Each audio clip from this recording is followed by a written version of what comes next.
নমস্কার প্রিয় দর্শক, একটি নতুন এপিসোডে স্বাগতম। আশা করি আপনারা ভালো আছেন, ধর্মের পথে আছেন। আজ এই এপিসোডে আমরা গুরু পূর্ণিমার দিনক্ষণ ও গুরুত্ব নিয়ে আলোচনা করব। গুরু হল সমাজের একটি অবিচ্ছেদ্য অংশ।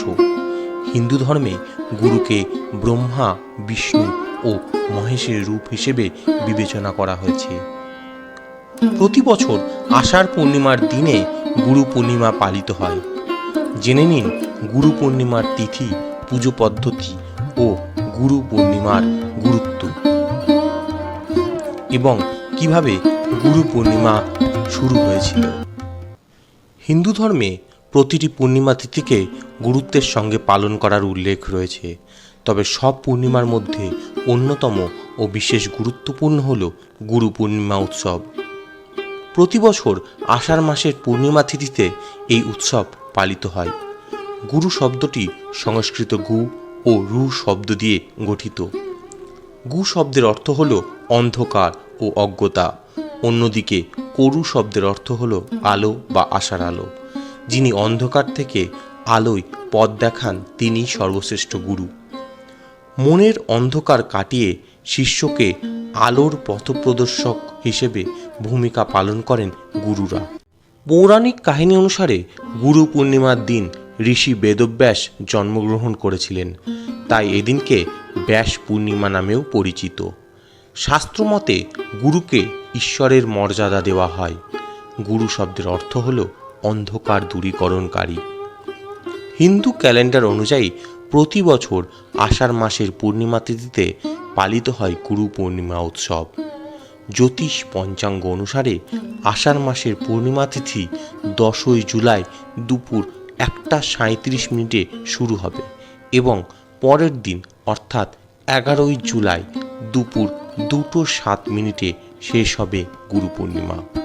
এইভাবে 10ই জুলাই গুরু পূর্ণিমা উৎসব পালিত হবে। গুরু পূর্ণিমা 2025-এর শুভ সময় ব্রহ্ম মুহূর্ত 4:10 থেকে 4:50।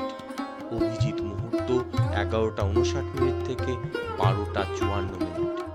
বিজয়া মুহূর্ত 12:45 থেকে 3:40 এবং গোধূলি মুহূর্ত 7:21 থেকে 7:41। অনেক যোগ এই বছর গুরু পূর্ণিমায় তৈরি হবে এবং এই দিনে সর্বার্থ সিদ্ধি, রবি, প্রীতি এবং বিষকুম্ভ যোগ হবে।